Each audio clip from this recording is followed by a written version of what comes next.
अगर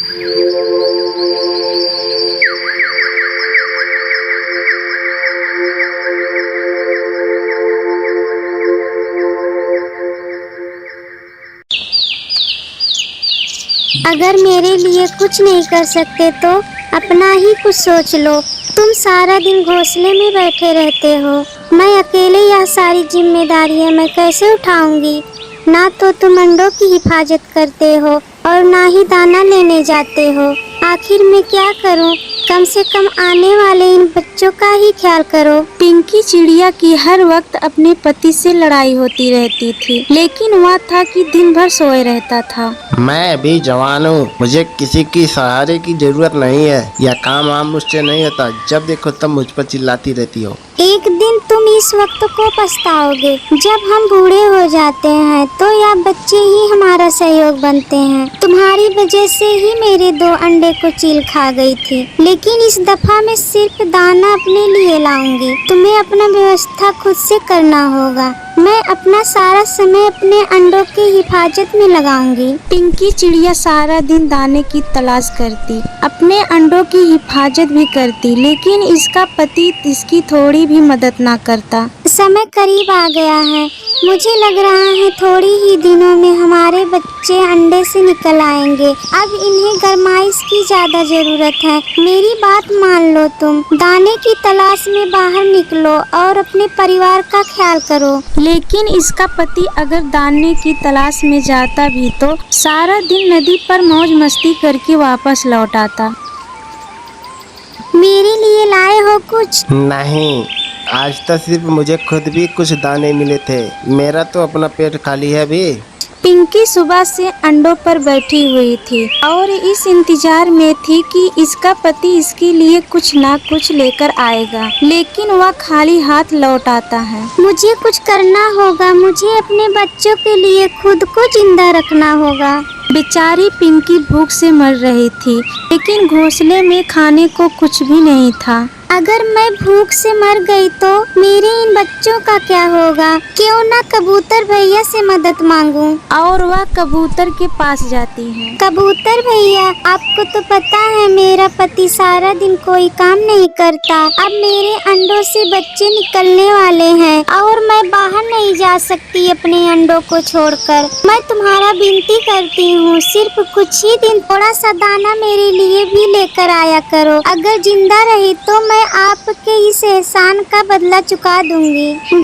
तुम परेशान ना हो, हमें जो भी थोड़ा बहुत मिलेगा ना तुम्हारे घोंसले में ही दे आया करूँगा। अभी तुम ये कुछ दाने ले जाओ और खा लो, इससे तुम्हारा थोड़ा बहुत भूख मिट जाएगा। धन्यवाद, आपने मेरी मदद की। और पिंकी चिड़िया कबूतर से कुछ दाने लेकर अपने घोंसले में आ जाती हैं।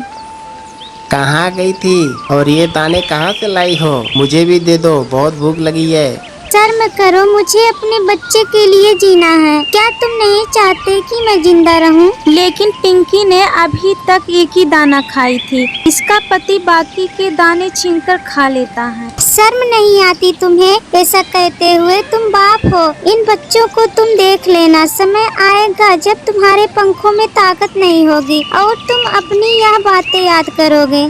कबूतर अपने पड़ोसन पिंकी को शाम को घर वापस लौटते समय थोड़े से दाने दे जाता है, जिसमें से ज्यादा तो इसका पति खा लेता है और जो बचता वह बेचारी पिंकी खाकर अपना गुजारा कर लेती। और फिर आखिर वह दिन आ गया और उसके अंडों से छोटे छोटे बच्चे निकल आते हैं। मेरे बच्चे निकल आए अंडों से। कितने प्यारे हैं मेरे बच्चे, कितने प्यारे हैं। पिंकी बहुत खुश थी, लेकिन शाम को ही इसके पति ने इससे लड़ाई शुरू कर दी। मुझे भूख लगी है, मुझे नहीं पता दाना कहाँ से मिलता है। तुम जाओ और मेरे लिए कुछ खाने को ले आओ। मेरे बच्चों का आज पहला दिन है, मैं कैसे इन्हें छोड़कर जा सकती हूँ? अगर ये तुम नहीं कर सकती तो चलो निकलो यहाँ से। मुझ पर दया करो और अपने इन बच्चों की तरफ देखो। मुझे नहीं पता, बस तुम निकलो यहाँ से, मेरा ये आखिरी फैसला है। और पिंकी का पति इस रात को अपने घोंसले से निकाल देता है। पिंकी बेचारी अपनी चोंच में अपने छोटे छोटे बच्चों के लिए अपने मंजिल की तरफ चल देती हैं, जिसका इसे कुछ पता नहीं होता। चलते चलते वह काफी दूर निकल जाती हैं और फिर अचानक से इसे एक पेड़ पर एक खाली घोंसला नजर आता है। शायद इसे कोई पक्षी छोड़कर चला गया है। क्यों ना मैं यहाँ ही अपना घर बना लूँ। और वह वहीं पर बसेरा करती हैं। पिंकी बहुत मेहनत से अपने बच्चों के लिए दाना लाती और बाकी सारा समय अपने बच्चों की हिफाजत में गुजारती। समय गुजरता गया और इसके बच्चे बड़े हो गए। अम्मा, आप कितना काम करती हो हमारे लिए। आज से हम भी आपके साथ जाया करेंगे, आपकी मदद करेंगे। क्यों नहीं बेटा, जब बच्चे बड़े हो जाएं तो वह माँ बाप का सहयोग बनते हैं। लेकिन मम्मा, हमारे पापा कहाँ हैं? बस बेटा, तुम्हें क्या पता या कैसे इसने मुझे एक रात घर से निकाल दिया था जब तुम सिर्फ 2 दिन के थे। प्लीज मम्मा, हमारा घर दिखाओ जहाँ हम पैदा हुए थे। ठीक है बेटा, अगर तुम जिद करते हो तो हम आज इसी रास्ते से चल जाते हैं। और पिंकी चिड़िया पुराने घर की तरफ चल देती हैं। वह सामने पेड़ पर तुम्हारा वह घोंसला जहाँ तुम पैदा हुए थे। जाओ, जाकर देखो। आओ, मैं नहीं जाऊंगी वहाँ। जब दोनों बच्चे वहाँ जाते हैं तो घोंसले में किसी बीमार पक्षी को देखकर डर जाते हैं। तुम कौन हो? मैं यहाँ लेकर हमारी मम्मा आई है। हमारी मम्मा का नाम पिंकी है। तुम पिंकी के बच्चे हो? हम आए थे अपना घर देखने जहाँ हम पैदा हुए थे। लेकिन तुम कौन हो? क्या तुम अपने माँ को बुला सकते हो? मुझे तो उड़ा भी नहीं जाता, मेरे पंख टूट गए हैं। बच्चों के वापस न आने पर पिंकी चिड़िया उनके पीछे आ जाती हैं। इसका पति रोने लग जाता है।